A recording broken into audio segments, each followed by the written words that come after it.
వ్యభిచారం చేస్తూ అక్రమ సంబంధాలు పెట్టుకున్న వాళ్ళు ఎవరు కూడా ఇక్కడ దయచేసి పాటలు పాడొద్దు, వాయిద్యాలు వాయించొద్దు, సంఘ పెద్దలుగా ఉండొద్దు. కనీసం మీరు హెచ్చరికలు చేయడానికి కూడా అర్హత మీకు లేదు. మీ పాపాన్ని మీరు విడిచిపెట్టొచ్చి మీరు ఇక్కడ ప్రసంగం చేయండి, నాకేం అభ్యంతరం లేదు. ఏం విడిచిపెట్టి? మీ తప్పిదాలను ఒప్పుకొని వాటిని విడిచిపెట్టొచ్చి ఇక్కడ పాటలే పాడతారో, ప్రసంగాలు చేస్తారో, పెద్దరికలు చేస్తారో, హెచ్చరికలు చేస్తారో, వాయిద్యాలు వాయిస్తారో, ఏదైనా చేయండి. పాస్టర్కి మీకు ఏమీ తేడా లేదండి. ఎందుకనంటే పాస్టర్ గారు ఎంత పరిశుద్ధుడో మీరు అంతే పరిశుద్ధులు. పాస్టర్ గారికి ఎంత అధికారం ఉందో మీకు కూడా అంతే అధికారం ఉంది. ఎప్పుడు? మన వాక్యానుసారంగా ఉన్నప్పుడు. హల్లెలూయా.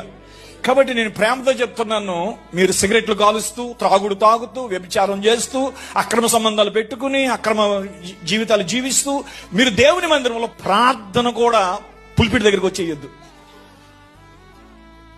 అందరికి అర్థమైంది అనుకోండి. ఆమేన్ చెప్పండి. ఇష్టానుసారంగా బ్రతుకుతూ,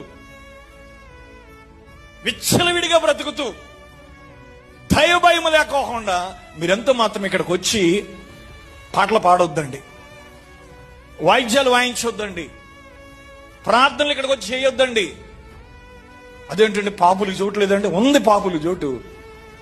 కానీ పాపాన్ని విడిచిపెట్టుకోవడానికే మనం ఇక్కడికి వస్తున్నాం, పాపాలు ఒప్పుకోవడానికి మనం ఇక్కడికి వస్తున్నాం.